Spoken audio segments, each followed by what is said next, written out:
প্রিয় দর্শক, দেশের কথা দশের কথা অনুষ্ঠানে আপনাদেরকে স্বাগত জানাচ্ছি। আমি নজরুল কবির। আমরা অতিমারি করোনা কাল পার হচ্ছি। বাংলাদেশ সহ গোটা বিশ্বই এখন বিপর্যস্ত। এই করোনা থেকে আমাদের মুক্তি কবে হবে এখনও অজানা।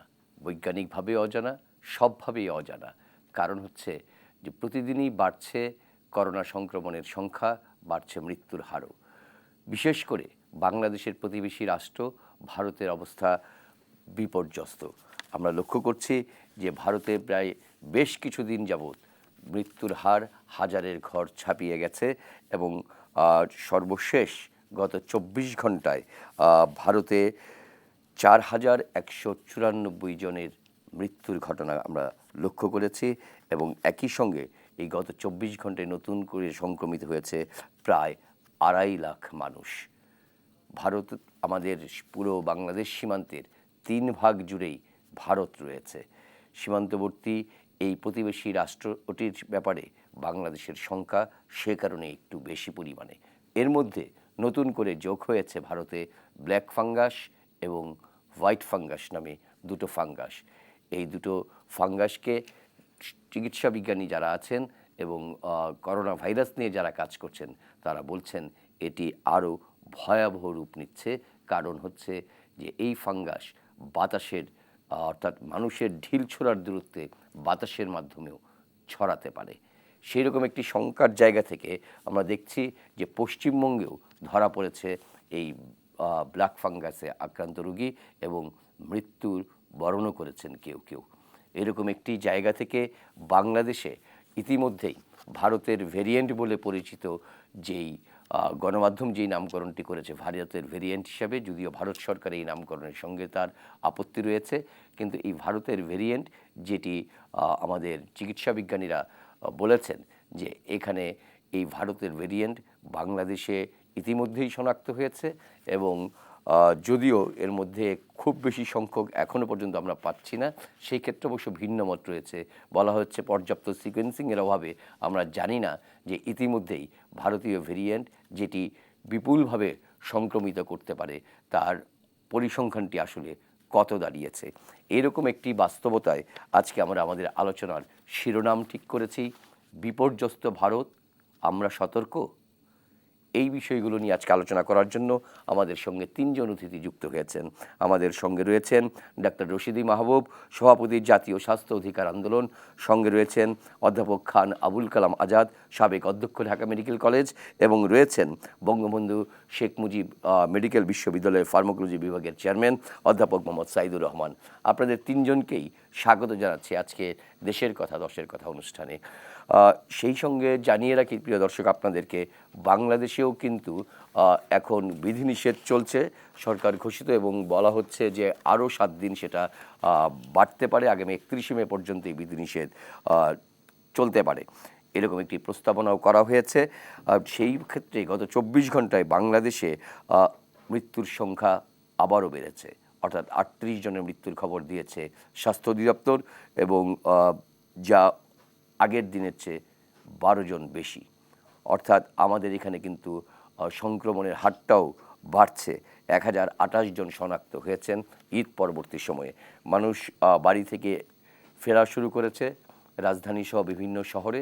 আমরা জানি না সীমান্তবর্তী অঞ্চলগুলোতে যেই সমস্ত জায়গা দিয়ে ভারতের থেকে প্রবাসী ভারতে গিয়েছিলেন যারা বিভিন্ন প্রয়োজনে বাংলাদেশিরা, তারা ফিরছেন, এবং বিশেষ করে রাজশাহী এবং চাঁপাইনবাবগঞ্জ এলাকায় ইতিমধ্যেই করোনা আক্রান্ত রোগীর সংখ্যা কিন্তু বেড়েছে। এবং রাজশাহী মেডিকেল কলেজে যে সমস্ত করোনা রোগী ভর্তি হয়েছেন তাদের অনেকেরই বাস হচ্ছে সীমান্তবর্তী এলাকাগুলোতে। আমরা জানি যে সীমান্তবর্তী অঞ্চলগুলোতে অবৈধ উপায়ে একটু অবাধ যাতায়াতের বেশ কিছু ব্যবস্থা রয়েছে।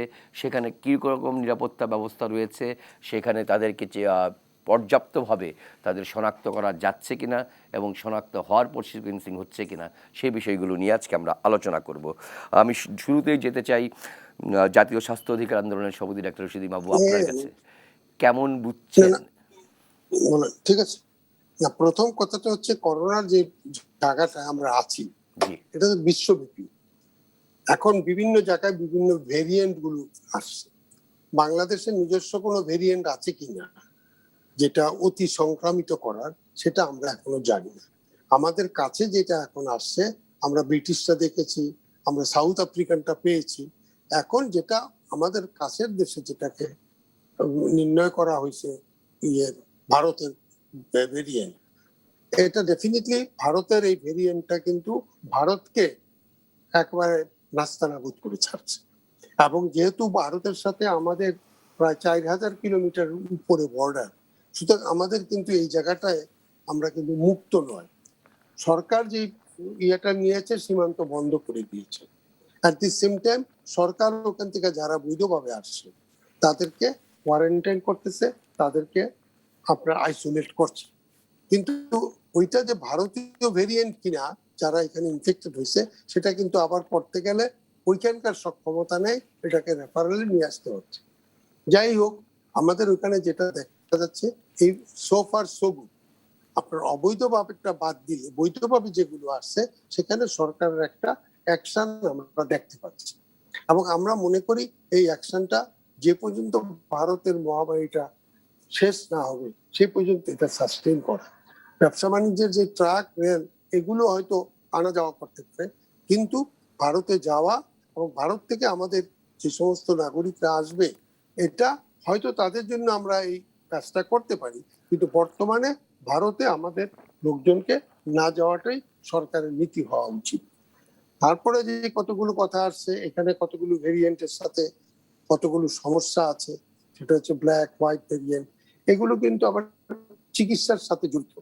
যে সমস্ত ওষুধপত্রগুলো দিচ্ছে তাতে কিন্তু ফাঙ্গাস হতে পারে, এবং আমাদের দেশে হয়েছে কিনা আমরা কিন্তু এখনো জানি না। স্যার, এই জায়গাতে আপনাকে একটু থামিয়ে সরাসরি প্রশ্ন করতে চাই যে যেহেতু এখনো পর্যন্ত করোনার চিকিৎসার ক্ষেত্রে সুনির্দিষ্ট কোনো প্রোটোকল আসলে দাঁড়ায়নি, গোটা পৃথিবীতেই দাঁড়ায়নি, এবং বলা হচ্ছে ভারতের চিকিৎসার সঙ্গে যারা যুক্ত যে স্টেরয়েডকে তারা একটা অন্যতম কারণ হিসেবে ধরছেন। বাংলাদেশেও আমরা দেখেছি, লক্ষ্য করেছি স্টেরয়েডের প্রয়োগ। সেই ক্ষেত্রে স্যার আমরা এই ঝুঁকিতে রয়েছে কিনা? এটা কিন্তু আমার মনে হচ্ছে আমার যে দুই সহকর্মী আছে, they can answer is better. কারণ সেটা হচ্ছে ফিজিশিয়ান অ্যান্ড ফার্মাকোলজিস্ট, এবং আমার মনে হয় নিশ্চয়ই আছে, চিকিৎসার স্বার্থে এটা আছে। আমি যেটা বলবো যে বাংলাদেশের এখন পর্যন্ত যেটুকু করেছে ঠিকই আছে, কিন্তু আমাদের ভ্যাকসিন নিয়ে প্রবলেম আছে। ভ্যাকসিন আমরা এনশিওর করতে পারি, এটা গ্লোবালি আছে। স্যার, আমরা ভ্যাকসিনের জায়গায় আসবো। আমরা তাহলে এই ফাঁকে স্যার একটু তাহলে আমরা অধ্যাপক মোহাম্মদ সাইদুর রহমান আপনার কাছে আসতে চাই। ডক্টর ওদের সাথে কথা, জি জি, ডক্টর রশিদি মাহবুব ওদের সাথে কথা, জি, ডক্টর রশিদি মাহবুব যে কথাটা বলছিলেন, যে আমাদের এই যে ব্ল্যাক ফাঙ্গাস কিংবা হোয়াইট ফাঙ্গাস যেই নামেই আমরা বলি না কেন, বাংলাদেশে এখনো পর্যন্ত ধরা পড়েছে বলে এরকম কোনো খবর আমরা পাইনি। আপনার অভিজ্ঞতা কি বলে যে স্টেরয়েডকে দায়ী করা হচ্ছে, যে বাংলাদেশেও তো আমরা যে ধরনের ওষুধ ব্যবহার করছি সেখানে স্টেরয়েডের পরিমাণ অনেক বেশি, আমরা কি এই ব্যাপারে সতর্ক আছে কিনা, আমাদের ঝুঁকিটা কেমন? ধন্যবাদ আপনাকে প্রশ্নের জন্য। তবে আমি একটু এই ব্যাপারটাতে মনে করি যে আসলে মিডিয়াতে আসলে স্টেরয়েড ব্যবহার এই বিষয়টি যদি আমি আলাপ করি এবং যে মানুষটা শুনবেন ওনারা আসলে যখন আবার হাসপাতালে উনি বা ওনার আত্মীয় ভর্তি হবে, প্রেসক্রিপশন সম্পর্কে ওনার যে উদ্বেগ জন্মাবে সেটা আসলে খুব একটি দেশের চিকিৎসা ব্যবস্থার জন্য খুব মানে ভালো ব্যাপার না। কিন্তু তারপরে যেহেতু প্রশ্নটা এসছে, এটা খেয়াল করা দরকার আসলে স্টেরয়েডের ব্যবহারটা আসলে প্রশ্ন করেনি ইন্ডিয়ান মানে medical research council of India. ওনারা স্পষ্ট বলেছে আসলে আর্লি ইউজ অফ স্টেরয়েড, মানে যখন বাইরে, এটা টেকনিক্যাল বিষয়, এটা আজাদ স্যার আছেন। তারপরে মূল ব্যাপারটা হচ্ছে ওনারা বলেছেন যে এটা স্টেরয়েড শুরু করার ক্ষেত্রে একটু ইন্ডিয়াতে প্র্যাকটিসটা ছিল একটু আর্লি শুরু করছিলেন তারা, সো দ্যাট সেই জন্য এটা কমপ্লিকেশনের জন্য রেসপন্সিবল করেছে। স্টেরয়েডের অ্যাডভার্স ইফেক্ট হিসেবে এইটাকে বলেননি ওনারা, বলেছেন যে আসলে ভাইরামিয়ার যে স্টেজে শেষ হওয়ার পরে স্টেরয়েড শুরু করার কথা ছিল 8 দিন অনওয়ার্ডস, ওই কাজটা করেননি। সো এই ব্যাপারগুলো আসলে আমি মনে করি যে আসলে এটা আলাপ করা যায় মিডিয়াতে, কিন্তু এগুলো আসলে চিকিৎসা ব্যবস্থার জন্য আসলে খুব সুইটেবল না, মানে সাধারণ মানুষ আসলে। এবং আরেকটা যেটা আপনি বলেছেন ইতিমধ্যে যে কোনো প্রোটোকল নেই করেও কিন্তু পৃথিবীতে বেশ কিছু ব্যাপারে মোটামুটি এক ধরনের কনসেনসাস হয়েছে। এটা গ্লোবালি সিডিসি লেভেলে, ডব্লিউএইচও লেভেলে, এবং বাংলাদেশে কিন্তু 9th ভার্সন চলছে প্রোটোকলের। মানে এটা বারবার আপডেটেড হয় বেসড অন দা এভিডেন্সেস, যেগুলো নতুন জেনারেটেড এভিডেন্স সেগুলোকে কগনিজেন্সে নিয়ে গাইডলাইন গুলো বারবারই আপডেটেড হয়।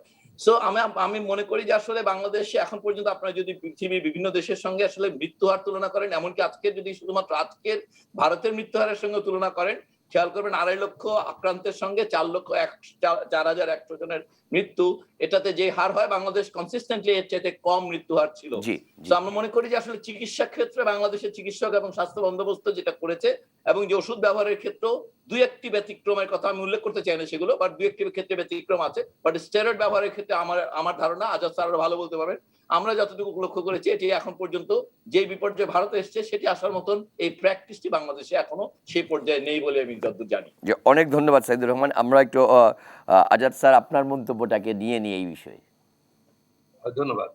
আমি আমার শ্রদ্ধেয় শিক্ষক রশিদ মাহবুব স্যার আর আমার অত্যন্ত স্নেহধন্য প্রফেসর সাইদুর, দুজনকে আমি ধন্যবাদ জানাই। আপনার মাধ্যমে দেশবাসীকে ধন্যবাদ জানাই। এবং অত্যন্ত গুরুত্বপূর্ণ একটা বিষয় নিয়ে আমরা কথা বলছি। অনেকগুলো বিষয় আমাদের। ১ নম্বর হলো যে কোভিড ম্যানেজমেন্ট, এর মধ্যে আমাদের যে সংখ্যার ব্যাপারটা, ২ নম্বর আমাদের যে পার্শ্ববর্তী দেশের যে ব্যাপারটা, এবং এর মধ্যে একটা নতুন কমপ্লিকেশন, আমরা ফাঙ্গাল ইনফেকশন পাচ্ছি। এবং এতে আমাদের ম্যানেজমেন্ট একটা প্রশ্নের ব্যাপার চলে এসছে। এবং আমাদের ভ্যাকসিন নিয়েও স্যারও বললেন, এটা আমাদের সবসময় একটা উদ্বেগ থাকবে যে ভ্যাকসিন সবাই পাবে এবং ভ্যাকসিনটা কার্যকর হবে, যতদিন পর্যন্ত এটা না হবে ভ্যাকসিন নিয়ে কথা চলতেই থাকবে।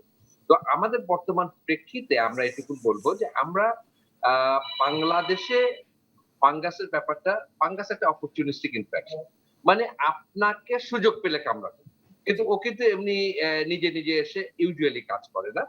তো আমাদের যখন কোভিড ম্যানেজমেন্টের জন্য প্ল্যান হলো, কাজ করলাম, এবং আমি বাংলাদেশের মানে ঘটনাক্রমে বাংলাদেশে যে কোভিড ম্যানেজমেন্ট এবং হসপিটাল ম্যানেজমেন্টের যে গাইডলাইন, এবং আমি এটা চেয়ারম্যান হিসেবে দায়িত্ব পালন করছি এখন পর্যন্ত শুরু থেকে। তো এই যে গাইডলাইন যেটা তৈরি করেছি, এটা কিন্তু আমাদের অনেক কষ্ট হচ্ছে, এবং এটা ৯ম ভার্সন তৈরি করেছি। বাহ! উইদিন 1 ইয়ার আমরা ৯টা ভার্সন করেছি।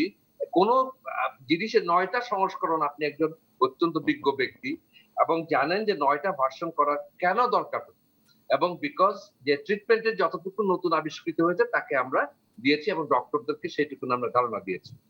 আমাদের একটা ব্রেক থ্রু হয়, আমাদের কোনো চিকিৎসা ছিল না। ফার্স্ট ব্রেক থ্রু হয় আমাদের নলেজে যে আপনার কোভিড ইনফেকশনে রক্ত জমাট বেঁধে যায়, এবং জি। রক্ত জমাট বেঁধে ছোট ছোট রক্তনালীকেও ব্লক করে এবং বড় নালীকেও ব্লক করে, এবং সেখানে আমরা ওষুধ দিই অ্যান্টিকোয়াগুলেন্ট, এবং এটা আমাদের একটা এখন নির্ধারিত সত্য, এবং এটাকে আমরা করলাম।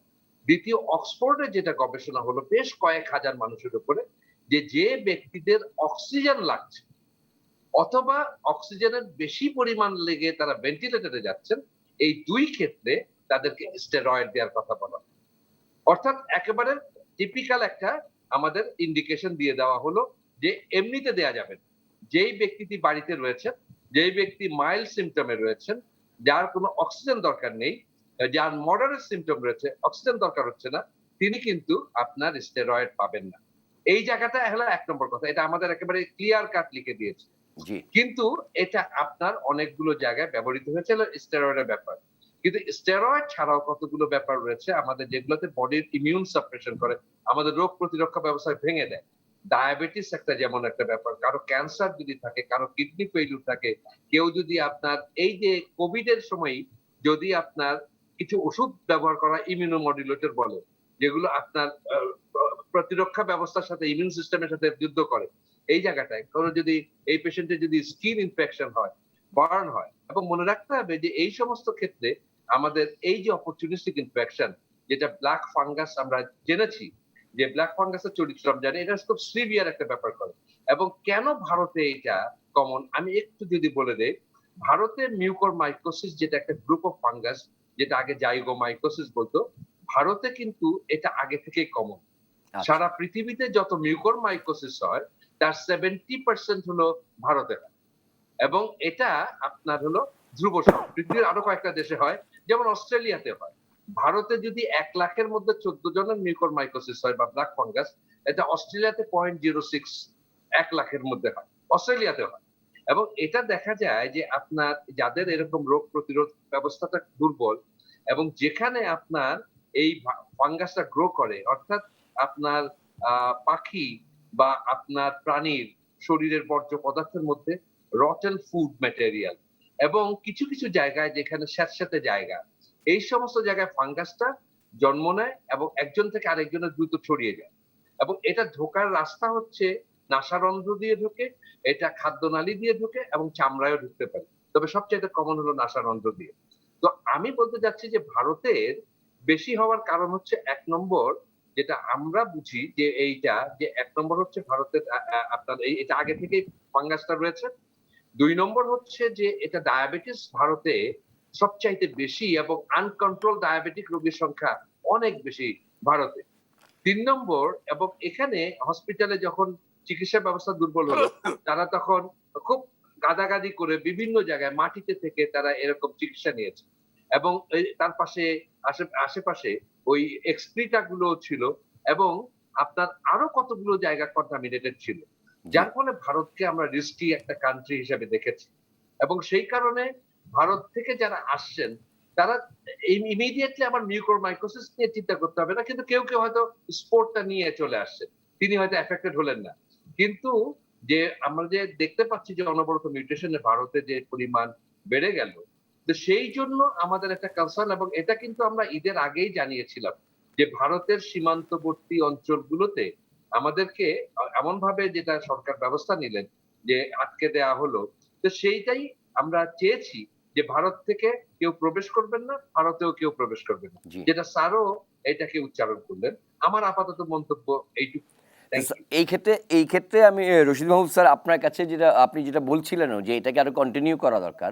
তো এখন আমাদের বাংলাদেশে আমরা লক্ষ্য করছি ভারত থেকে যারা আসছেন তারা কিন্তু কোভিড ইউনিটি ট্রিটমেন্টটা নিচ্ছেন।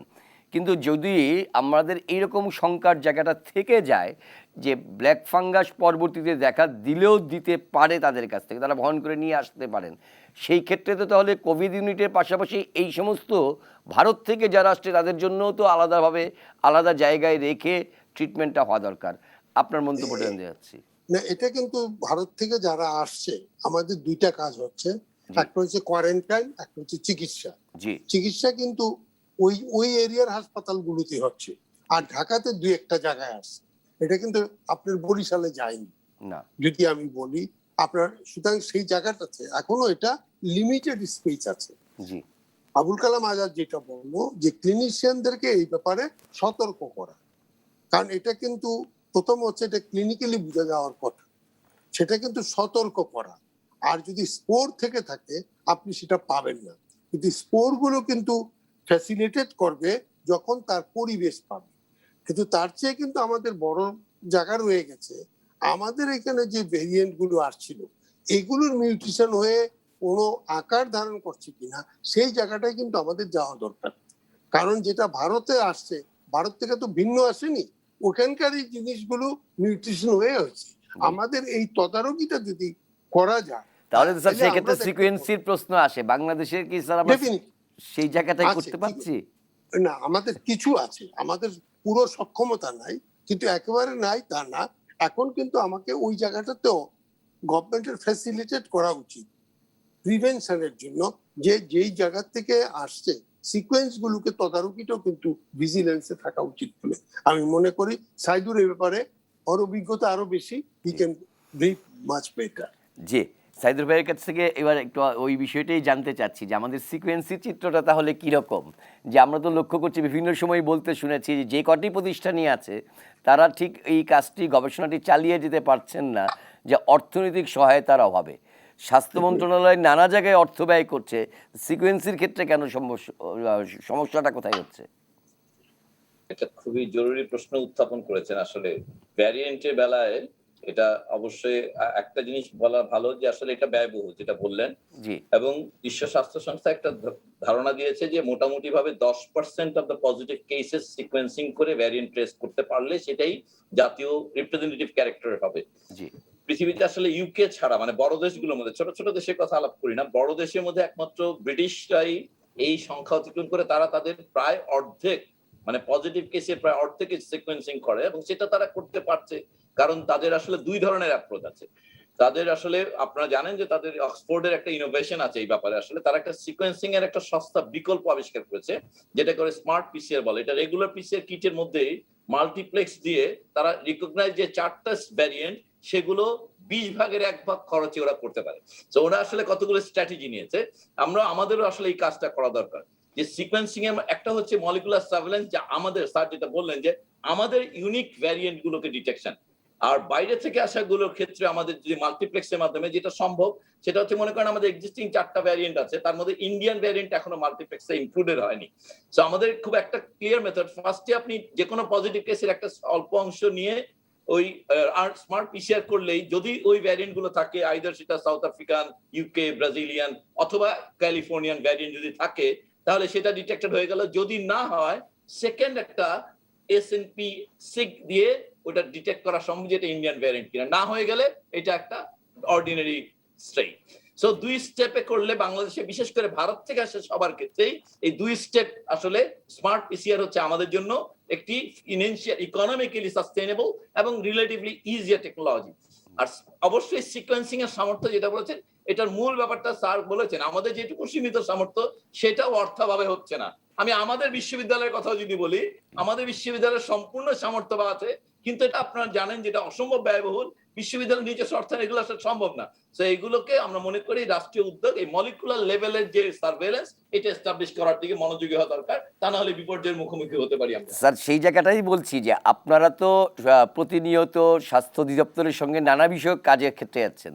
তো সমস্যাটা কোথায় এই জায়গায় বরাদ্দটা দিতে? কারণ এতে তো আমাদের অনেকগুলো জায়গায় কোভিড ম্যানেজমেন্টের ব্যবস্থা নিতে তো আমাদের অনেকগুলো জায়গায় এইটা অনেক বড় কাজে দিবে, অনেক বেশি অর্থ ব্যয় করার থেকে আমাদেরকে মুক্ত করবে। এখানে যে আমি যদি অন্য কোনো অর্থ করার জন্য না, বাট মূলত আসলে যে স্বাস্থ্য, যেহেতু এই বিষয়টা স্বাস্থ্য মন্ত্রণালয়ের পক্ষ থেকে আসলে হ্যান্ডেল করা হচ্ছে, জি, এখানে অধিকাংশ প্রতিষ্ঠানগুলো, একটা বড় অংশের প্রতিষ্ঠান আছে যারা স্বাস্থ্য মন্ত্রণালয়, তারা বিভিন্ন বিশ্ববিদ্যালয় বা জি। বিভিন্ন অন্যান্য গবেষণা প্রতিষ্ঠান, তাদের এই সামর্থ্যটা আছে সেগুলো। আর আমাদের মনে করেন বিশ্ববিদ্যালয়, বঙ্গবন্ধু শেখ মুজিব মেডিকেল বিশ্ববিদ্যালয়ের যে সামর্থ্য সাস্থ্য মন্ত্রণালয়ের সঙ্গে যুক্ত, কিন্তু সেটা আবার অধিদপ্তরের সঙ্গে ওর সম্পর্ক, মানে আর্থিক বরাদ্দের বিষয়গুলোতে আসলে কিছু তাদের যে সরকারি যে নিয়ম নীতি, সেগুলোর সঙ্গে আসলে যেই প্রতিষ্ঠানগুলোর যে সামর্থ্য আছে, তাদের কিন্তু আসলে একটু সম্পর্কটা একটু রিমোট। আমি যেটুকু বুঝতে পারছি সেটাই সম্ভবত এই ক্ষেত্রে বা অর্থ বরাদ্দের ক্ষেত্রে হয়তো বাধা হিসেবে কাজ করছে। কিন্তু এতদিনে আসলে এটা দূর হয়ে যাওয়া উচিত ছিল। দেশের যে প্রতিষ্ঠানগুলো চিহ্নিত করে তাদেরকে আসলে অ্যালোকেশন সরাসরি দেওয়া উচিত ছিল ইতোমধ্যেই। তাতে এখনই আমাদের এই সামর্থ্যটা গড়ে উঠতে পারত। যখন এটি একটি বৈশ্বিক সমস্যা, সেই ক্ষেত্রে এই জাতীয় যে ব্যারিয়ার বা প্রতিবন্ধকতাগুলো, আমাদের যদি হলিস্টিক অ্যাপ্রোচ থাকে, তাহলে তো এই ক্ষেত্রে কোথাও বাধা হওয়ার কথা না। সরকার প্রধান থেকে শুরু করে আমরা বারবার বলতে শুনেছি যে সকলে মিলে কাজটা করতে হবে। আমাদের এক বিএমআরসি আছে, তারাই বা কি কাজটা করছে? না, বিএমআরসি তো এগুলোতে যায় না। না না, আমি কিন্তু বলছি আবারও তাদের তো বলছি, কিছু ফান্ড আছে, সেখান থেকেও তো না তারা। তাদের আমি একটু বলছি যে জি, গভর্নমেন্টের এখানে আমি স্বাস্থ্য মন্ত্রণালয়ের অদক্ষতাটাকে দায়ী করব। কারণ স্বাস্থ্য মন্ত্রণালয়ের দক্ষতাটা আমি কোথায় বুঝবো? এটা করার জন্য টাকা নাই, এটাও ঠিক না। সরকার প্রধানকে বুঝানো যায়, কারণ বৈজ্ঞানিক উপায় আর আমলাতান্ত্রিক ব্যাপার দুটো এক জিনিস না। জি, কারণ আমলাতান্ত্রিক এটা করার জন্য আমলাতন্ত্র করবে না, এটা কিন্তু দায়িত্বটা হচ্ছে বৈজ্ঞানিকদের সাথে বসে সেটাকে প্লেস করা এবং সরকার প্রধান বা রাষ্ট্রকে এটা জানানো যে এইটা আমাদের জন্য ভালো। কিন্তু এই কাজগুলো কিন্তু স্বাস্থ্য মন্ত্রণালয়ের অদক্ষতা, এই জায়গাটা আমার কাছে মূল অন্তর হয়। যেমন আমরা বললাম, একসময় বললেন কোভিড এর ডাক্তারদেরকে মরলে পয়সা দিবেন, আপনি একসময় বললেন ডিউটিতে থাকলে পয়সা দিবেন। শব্দ কিন্তু অনেক বলা হয়েছে, কিন্তু বাস্তবতায় গিয়ে দেখলাম স্বাস্থ্য মন্ত্রণালয় অদক্ষতার কারণে এই কাজগুলো করা যাচ্ছে না। উনি ভালো না মন্দ নয়, আমি মনে করি যে স্বাস্থ্য মন্ত্রণালয় পার্টিকুলারলি মন্ত্রীর যে স্মার্ট হওয়ার কথা ছিল এই কাজগুলো করার জন্য, উনি কিন্তু সেটার উপযুক্ত না। আজ আমরা আলোচনা করছি করোনার বিষয় নিয়ে, এবং সেখানে আমাদের আজকের আলোচনার শিরোনাম বিপর্যস্ত ভারত, আমরা সতর্ক। এই বিষয়ে আলোচনা করার জন্য আমাদের সঙ্গে যুক্ত রয়েছেন তিনজন অতিথি। আমাদের সঙ্গে রয়েছেন ঢাকা মেডিকেল কলেজের সাবেক অধ্যক্ষ অধ্যাপক খান আবুল কালাম আজাদ, সঙ্গে রয়েছেন বঙ্গবন্ধু মেডিকেল বিশ্ববিদ্যালয়ের ফার্মাকোলজি বিভাগের চেয়ারম্যান অধ্যাপক মোহাম্মদ সাইদুর রহমান, এবং সঙ্গে রয়েছেন জাতীয় স্বাস্থ্য অধিকার আন্দোলনের সভাপতি ডক্টর রশিদি মাহবুব। বিরতির আগে যেমনটি বলছিলাম যে আমরা আমাদের এই যে কোভিড নিয়ন্ত্রণের যে ব্যবস্থাপনা এবং চিকিৎসার ক্ষেত্রে যে ব্যবস্থাপনার ক্ষেত্রে অক্সিজেনের চিত্রটি কেমন আমরা দেখতে চাই। কারণ আমরা ভারতে দেখেছিলাম ছিল খুবই ভয়ঙ্কর, কারণ সংক্রমণ বেড়ে যাওয়ার পরে সেখানে অনেক মানুষ মৃত্যুর মুখে পড়েছেন শুধু অক্সিজেনের অভাবে। আমি অধ্যাপক খান আবুল কালাম আজাদ, আপনার কাছ থেকেই শুরু করতে চাই বিরতির পর এই আলোচনাটিতে, যে আমাদের অক্সিজেন ব্যবস্থাপনাটা এখন কোন জায়গাতে রয়েছে, এবং সেই সঙ্গে টিকার ক্রাইসিস যে আমাদের রয়েছে এটা আমরা কম বেশি জানি, যে 4 লাখ টিকা মাত্র আমাদের হাতে মজুদ রয়েছে আজ পর্যন্ত। ধন্যবাদ। দুটো বিষয়, একটা হলো সরাসরি চিকিৎসার সাথে জড়িত, আর একটা হচ্ছে আপনার প্রিভেনশন জি বা প্রতিরোধের ক্ষেত্রে দুটোই স্যার, আগে সম্পর্ক। চিকিৎসাটা জানি, পরে আমরা প্রিভেনশনের দিকে যাবো, আবার অসুবিধা ওকে, নেই। ধন্যবাদ। তো আমরা তো একটু আগে বলেছি যে আমাদের চিকিৎসার যে মেইন স্টেজে জায়গাগুলো, যে পেশেন্টরা 80% এমনিতেই বাসায় ভালো হয়ে যাবে, জি তাদের 20% টু 15% এর আপনার হয়তো অক্সিজেন লাগবে, তারা হসপিটালে ভর্তি হবে, এবং 5% এর আরো বেশি অক্সিজেনের ব্যবস্থা লাগবে, তাদেরকে আপনার ভেন্টিলেটর লাগতে পারে, এবং খুব সিভিয়ার ফর্মে তাদের ক্রিটিক্যাল ইলনেস। তো এই জায়গাটায় অক্সিজেন আসলে হলো কি, যখন মহামারী হয় তখন যত ব্যবস্থাই হোক সেটা আসলেই আপনার ইয়ে হয় না, যথেষ্ট হয় না। এটা আমেরিকার মতো জায়গাতেও আমরা দেখেছি যে যখন তীব্র সংক্রমণ হলো তখন আপনার ভেন্টিলেটরের সংখ্যা কম, এবং অক্সিজেন মাত্রা দিয়ে তারা কুলাতে পারছেন না, এবং ওখানে অনেক আপনারা যদি সত্যি কথা বলেন, আমরা আমেরিকার যেখানে সব জায়গায় সবচেয়ে বুর্জুয়া দেশ, এত ক্যাপিটালিস্টিক এবং তাদের অর্থের ক্ষমতা এত, তারা মুহূর্তের মধ্যে চেঞ্জ করতে পারে। যেমন একটা প্রথম দিকে তারা দরকার হলো যে তারা অক্সিজেনের জন্য তারা একটা ব্যবস্থা করবে। অনেক হসপিটালে হাই ফ্লো নাসাল ক্যানুলার ব্যবস্থা ছিল না, এবং তাদের আপনার নেগেটিভ প্রেসার এরিয়া ছিল না। তখন ওই হসপিটাল গুলো থেকে বলা হলো, একটা এক্সপার্ট টিম আসলো, ওই হসপিটাল গুলোকে তারা এটা তৈরি করেছে। আমেরিকান যতই সক্ষমতা হোক তাদের এক একটা হসপিটালে সেইখানে যে পরিমাণ লোকের ভিড় হয়, আমাদের তো তার চাইতে বেশি প্রত্যেকটা হসপিটাল। এবং শুরুতে আমরা যেটা ধাক্কা খেয়েছি, শুরুতে আমাদের পুরো চাপটা সরকারি ব্যবস্থাপনায় গিয়েছে, সেখানে বেসরকারি ব্যবস্থাপনাকে একটু পরে আমরা পাশাপাশি পেয়েছি। এবং এখানে অনেকগুলো জায়গায় সরকারি ব্যবস্থাপনার জায়গায় আপনার আমরা যে আপনার অক্সিজেনের মাত্রা, এখানে যখন অক্সিজেনটা অত্যন্ত অত্যাবশ্যকীয় ব্যাপার হলো, চিকিৎসায় যদি বলেন যে এক নম্বর হলো অ্যান্টিকোয়াগুলেন্ট, 2 নম্বর হচ্ছে অক্সিজেন, 3 নম্বর স্টেরয়েড, বাকি চিকিৎসার প্রয়োজন এটা নির্ধারিত হবে। 3টা চিকিৎসা, মৌলিক চিকিৎসা লাগে সিরিয়াস রোগীর ক্ষেত্রে। তো এখন যদি তাই হয়, আমাকে অক্সিজেন লাগবে। অক্সিজেনের দেখেন কতগুলো ব্যাপার রয়েছে। অক্সিজেন একটা হসপিটাল থেকে সাপ্লাই করার জন্য একটা প্রস্তুতির প্রয়োজন।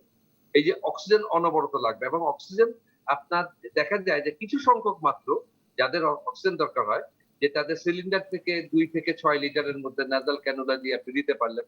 কিন্তু একটু পরেই তাদের 15 লিটার লেগে যায়। তারপরে একটু পরেই 30 লিটার লেগে যায়। তারপরে 60 লিটার, 70 লিটার। তাহলে কিভাবে এগুলো ম্যানেজ করা সম্ভব? তাহলে অক্সিজেনকে ওই একই ফ্লোতে রেখে বিভিন্ন পদ্ধতিতে এটা ডেলিভারি করে এটাকে অক্সিজেনকে দেওয়া যায়। তো সেই জন্য এটা আমাদের হসপিটাল গুলোতে সেন্ট্রাল অক্সিজেন লাইনের ব্যবস্থা করা হলো, এবং আমরা কিন্তু 6 মাসের মধ্যে আমরা আমাদের অনেক উপজেলায়ও সেন্ট্রাল অক্সিজেন সাপ্লাইয়ের ব্যবস্থা করতে পেরেছি। এবং সো ফার আমি জানি যে আমাদের মধ্যেখানে কিছু কিছু জায়গায় অক্সিজেনের ঘাটতি হয়েছে, কিন্তু বড় বড় প্রতিষ্ঠানগুলোতে আমরা অক্সিজেন যথেষ্ট পরিমাণ পেয়েছি। তবে মধ্যেখানে তো আমাদের সংক্রমণ অনেকটা নেমে এসেছিল, জি এবং আইসিইউ বেডও খালি থাকতো, জেনারেল বেডও খালি থাকতো। তো তখন আমরা দেখলাম যে জেনারেল ওয়ার্ডে আপনার যে পরিমাণ অক্সিজেন দেওয়া যাচ্ছে, রোগীরা এতেই ম্যানেজ হচ্ছে, খুব বেশি লাগেনি। তো তারপরে আমাদের একটা যে অক্সিজেনের জন্য যে ডেলিভারি করার জন্য যে পেশেন্টকে ভেন্টিলেটরে দিতে হবে না, তাহলে কি ব্যবস্থা করা যায়? আমরা একটা ডেলিভারি সিস্টেম পেলাম, যেটা বিদ্যুতায়ন করে লাগে, হাই ফ্লো নাসাল ক্যানুলা। এবং বাংলাদেশে তখন সবগুলো হসপিটালে হাই ফ্লো নাসাল ক্যানুলা ছিল না। আমি তখন ঢাকা মেডিকেল কলেজের প্রিন্সিপাল ছিলাম। আমাদের অ্যালামনিরা, এবং বাংলাদেশেও আমাদের অনেক অ্যালামনি রয়েছে, যারা তাদের স্ব-উদ্যোগে আমাদের এইরকম হাই ফ্লো নাসাল ক্যানুলা দান করলো। এবং আমরা 18টা হাই ফ্লো নাসাল ক্যানুলা দিয়ে কাজ শুরু করি।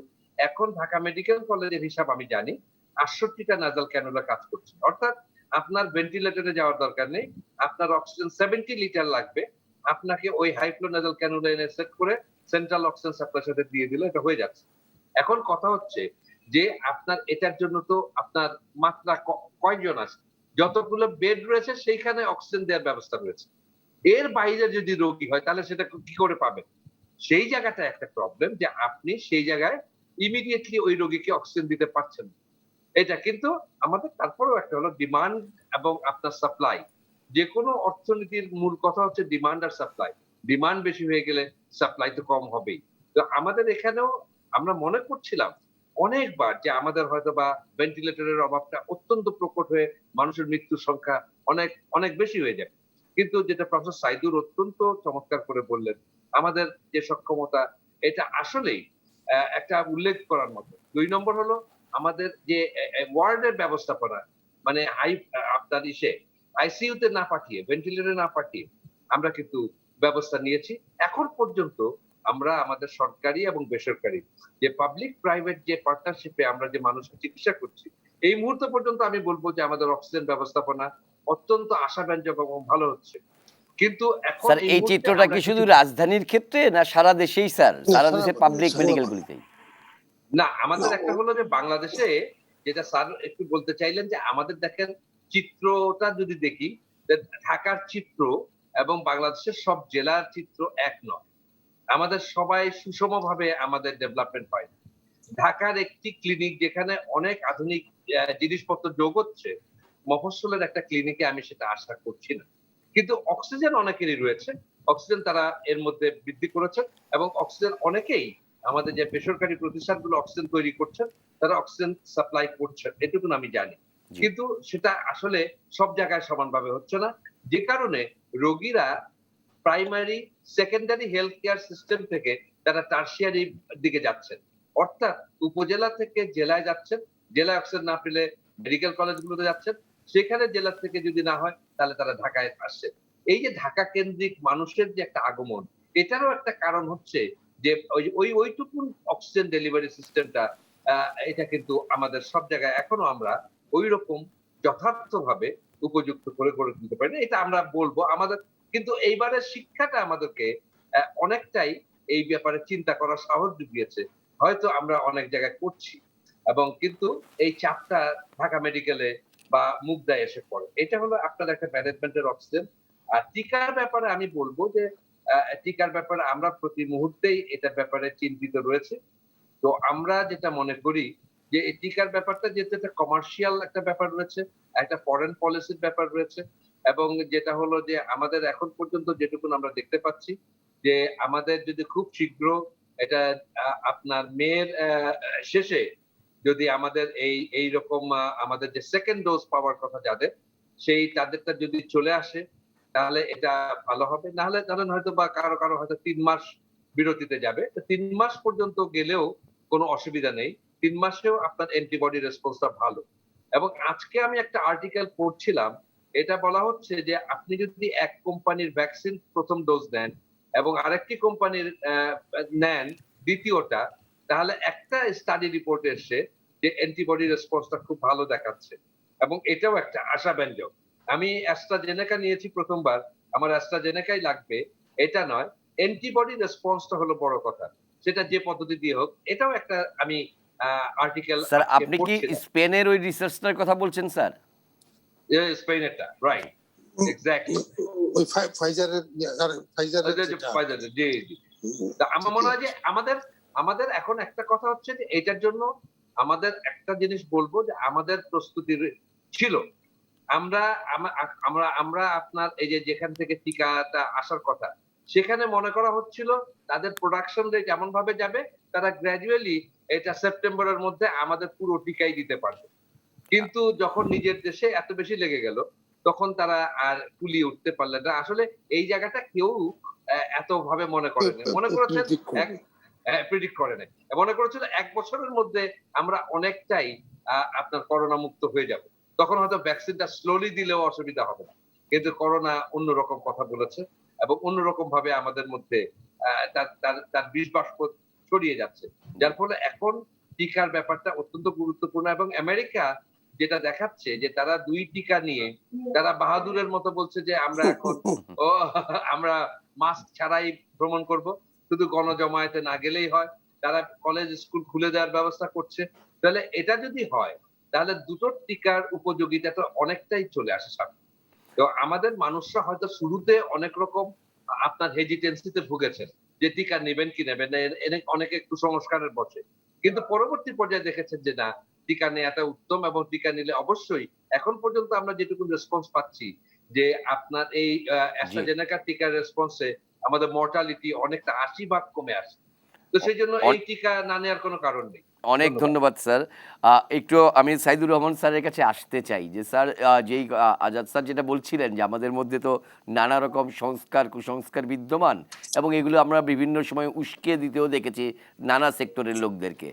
আমি যে জায়গাটা স্যার আপনার কাছ থেকে জানতে চাই যে এখনো পর্যন্ত বাংলাদেশে কিন্তু মিক্সিং করার বিষয়ে অনেক শিক্ষিত সচেতন জনগোষ্ঠীর মধ্যেও দ্বিধা বিদ্যমান।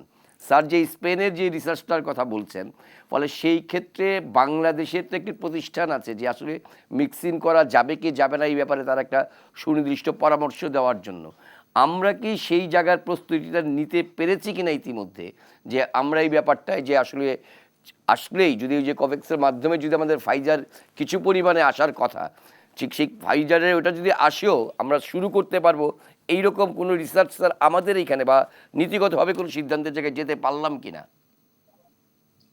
এটাতে আসলে যেটা আজাদ স্যার বললেন আর কি, এটা একটি মাত্র গবেষণা, এটি পাবলিশ হয়েছে। এই ধরনের বেশ কিছু গবেষণা পৃথিবীতে চলমান আছে মিক্স অ্যান্ড ম্যাচ নিয়ে, জি, এবং বাংলাদেশেও আসলে খুবই অ্যাক্টিভলি কনসিডার করা হচ্ছে। হয়তো কিছুদিনের মধ্যে এটা শুরু হয়ে যাবে মিক্স অ্যান্ড ম্যাচ, কারণ মিক্স অ্যান্ড ম্যাচের মেইন যে ব্যাপারটা আপনার দরকার দ্বিতীয় ভ্যাকসিনটা।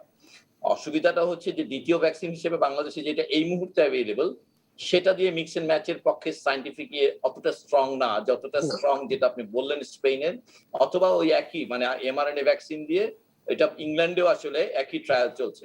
মানে আপনার খেয়াল করতে হবে যে আসলে গবেষণাগুলো লিড করে যে দেশগুলো, এটা তো আসলে একটা মানে যেটা বলেছেন আজাদ স্যার অল্পর কথা, আমি জাস্ট আরেকবার রিইনফোর্স করতে চাই, সেটা হচ্ছে যে প্রাণ রক্ষার সামগ্রী ভ্যাকসিন আর প্রাণ হরণের যে সমস্ত উপাদান এবং অস্ত্র, এই দুটোই কূটনৈতিক হাতিয়ার বেসিক্যালি।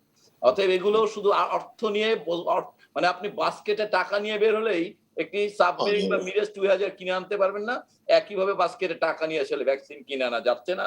এটা আপনারা দেখতে পাচ্ছি আমরা, এই রিয়ালিটিটা আসলে অ্যান্টিসিপেটও করা হয়েছিল। এবং ভ্যাকসিন ন্যাশনালিজম যেটা বলছি আমরা, যে ভারতে এটা খুবই স্বাভাবিক, আজকে ভাবেন বাংলাদেশে হলে তাই হতো। সেই ভ্যাকসিন ন্যাশনালিজম এবং ভ্যাকসিন ডিপ্লোমেসি সম্পর্কে অনেক আলোচনা অনেক আগে থেকে করা হচ্ছিল, কিন্তু আমাদের আসলে প্রিএমপ্টিভ মেজার নেওয়া হয়নি অ্যাডিকুয়েট।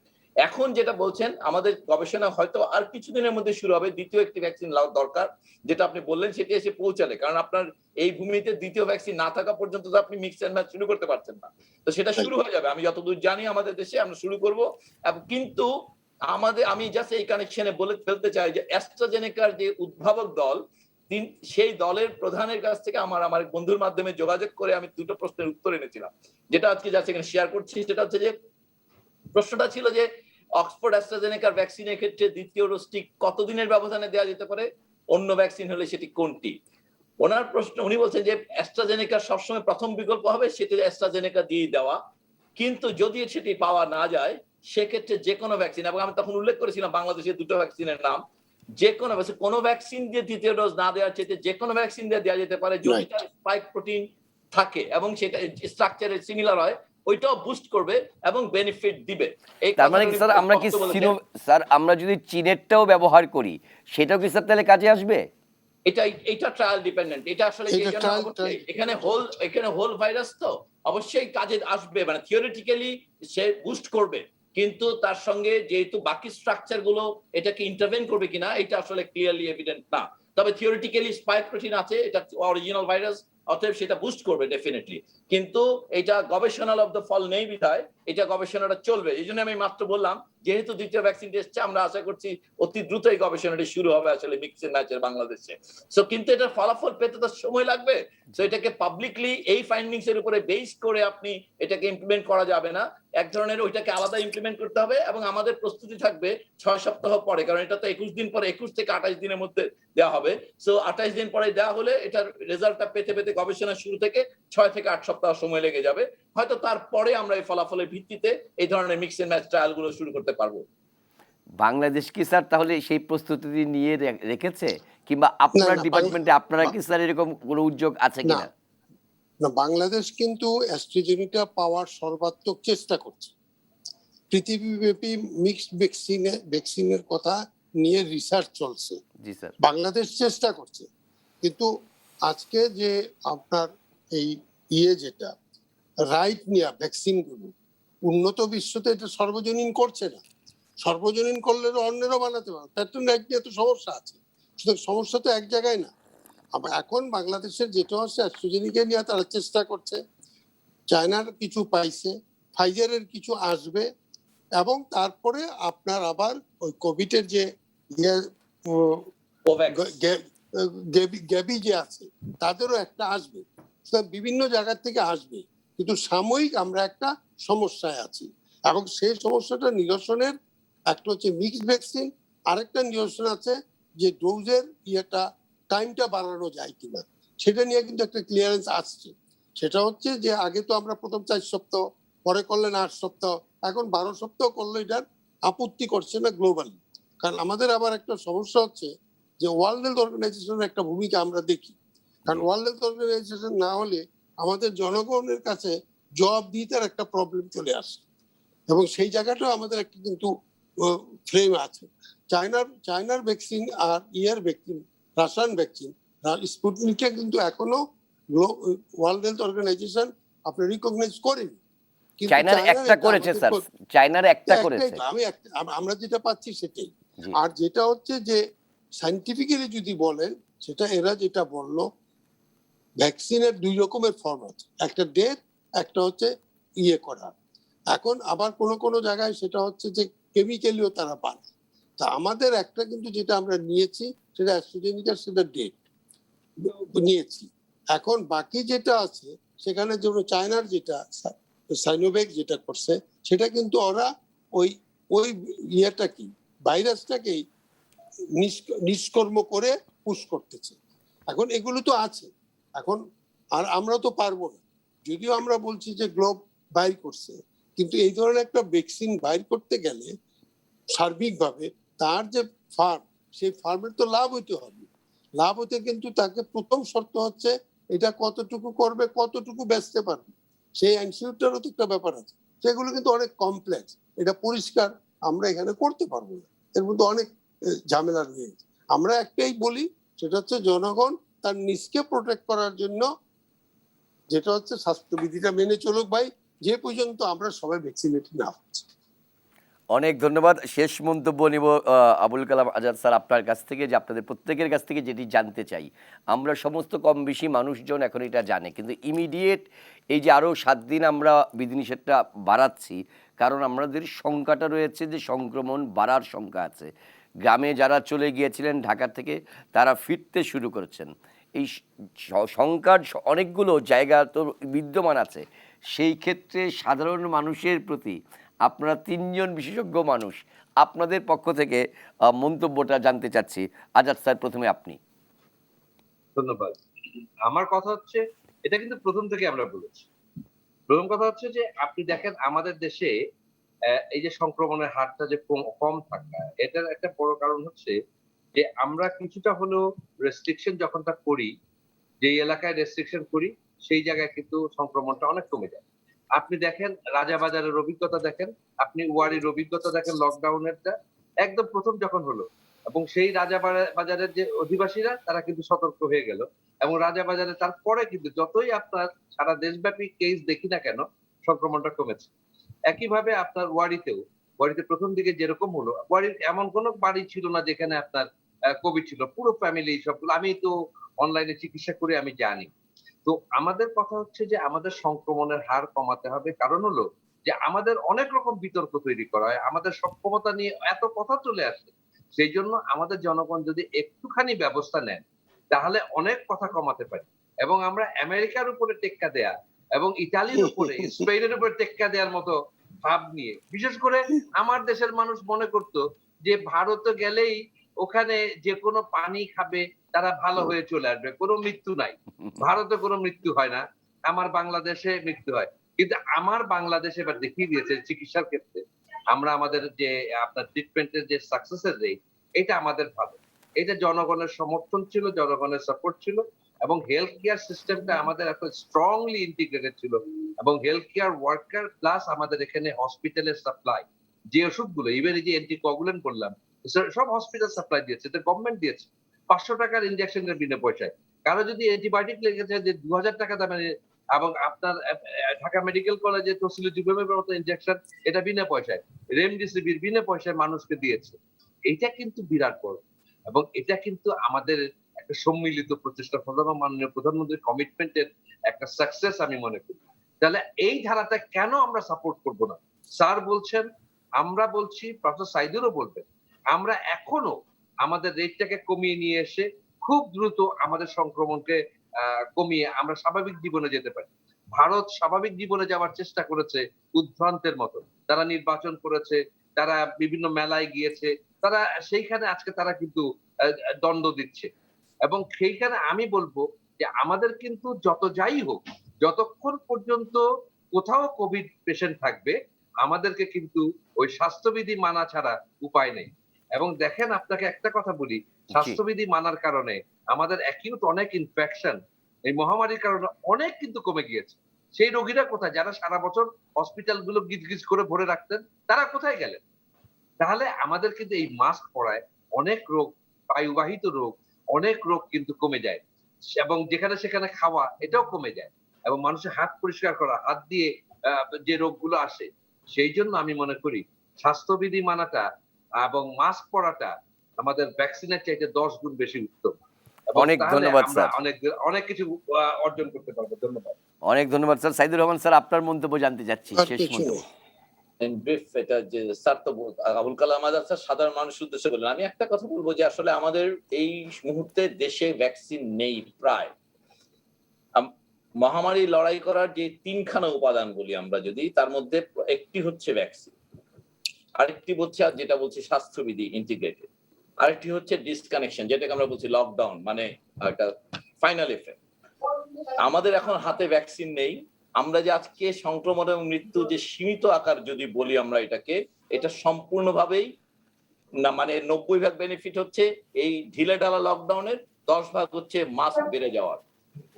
অতএব আমাদের এই আগামী এই যতক্ষণ ভ্যাকসিনেট করার কর্মসূচিটা পুরোপুরি শুরু করা না যাবে, ততক্ষণ এই দুটো বিষয়ে জোর রাখতে হবে কনসিস্টেন্টলি। আমি লকডাউন দীর্ঘমেয়াদে না করলেও চলাচলের উপর বিধিনিষেধের ধারাবাহিকতা রক্ষা করা না হলে আমরা কিন্তু আবার বিপর্যয়ের মুখোমুখি হব। এবং মাস্ক 4টি শহর, বারবার বলছি, আপনি কোথায়, যেখানে ঘা সেখানে সার্জারি করবেন সার্জন স্যার। সমস্ত ঘটনা ঘটে ঢাকা, চট্টগ্রাম, নারায়ণগঞ্জ, গাজীপুরে। আমাদের সমস্ত 60টা জেলায় কোনো কোনো জেলায় 5টি কেস হয় না। তবে সারা আমি মনে করি এরপর টোটাল যে এফর্ট, এটা ভ্যাকসিনেশনের হোক, চলাচলের নিয়ন্ত্রণে হোক, মাস্কের হোক, এগুলোকে আইনি কাঠামো দিয়ে এই 4টি শহরে দ্রুত প্রয়োগ করলে আমরা যেই এখন যে অর্জন, এটাকে মেনটেন করা যাবে এবং আরো নিয়ন্ত্রণ করা যাবে। খুবই স্পেসিফিক প্রস্তাব করেছেন, খুবই কার্যকরী প্রস্তাব। কারণ পৃথিবীর অনেক দেশেও আমরা দেখেছি যে শহর কেন্দ্রিক, এলাকা কেন্দ্রিক এরকম লকডাউনের অভিজ্ঞতা, আর আমাদের তো সীমিত আকারে ঢাকা শহরে সেই অভিজ্ঞতা আমাদের অনেক ভালো রেজাল্ট রয়েছে, যেটা আজাদ স্যার বললেন। রশিদি মাহবুব স্যার, আপনার শেষ মন্তব্য, আমাদের সময় একদম ফুরিয়ে শেষ এসেছে। মন্তব্য না, আমার কথা হচ্ছে যে জি। প্রথম যে কোনো রোগে আপনার তো আপনার প্রোটেকশন নিতে হবে। জি। আপনি খালি যে ওই ভ্যাকসিন অমুকে কে কি করলো না করলে তো না, কারণ একটা সিম্পল ওয়েতে আপনি যদি আপনার প্রোটেকশনটা নেন, you could make yourself safe. বাহ। এবং সেইটা আপনি না করে আমরা তর্কাতর্কিতে গিয়ে, ওটি তো এডিশনাল। আমি আমারটা যদি মেনটেন করি, তারপরে যদি কাট আউট করে দিই সংক্রামকটা, তারপরে ভ্যাকসিনেশন। এখন ভ্যাকসিনেশন আমি চাইলেই তো পাবো না, কিন্তু ওইটা পাওয়ার আগ পর্যন্ত আমাকে বাঁচতে হবে। তো আমার আমার কাছে তো মনে হয় না যে কোনো বিকল্প আমাদের আছে, just to avoid by the rule of thumb. এর বেশি কিছু বলার নেই। অনেক ধন্যবাদ ঠিক স্যার, আছে। আপনাদের তিনজনকেই ধন্যবাদ। এই গভীর রাত্রে আপনারা সময় দিয়েছেন।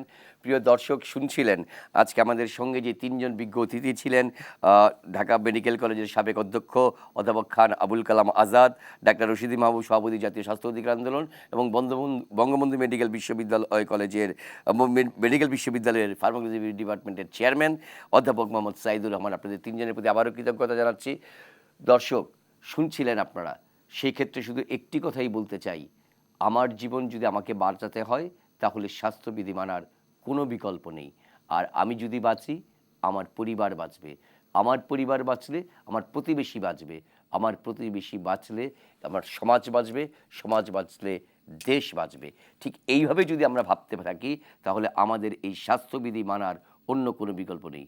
নিশ্চয়ই ভুলে যাননি, স্বাস্থ্যবিধির 3টি বিষয় অন্যতম। আমরা ভিড় যেখানে সেখানে যাব না। আমরা নিরাপদ দূরত্ব বজায় রেখে চলবো। আমরা হাত ধুবো নিয়মিত, অথবা আমরা স্যানিটাইজ করব, এবং একই সঙ্গে আমরা মুখে মাস্ক পরে থাকব। বাইরে যখন বেরোবো অবশ্যই অবশ্যই এবং অবশ্যই মাস্ক পরে থাকব। তাহলেই হয়তো এই যে অতিমারি করোনাকে আমরা প্রতিরোধ করতে সক্ষম হব।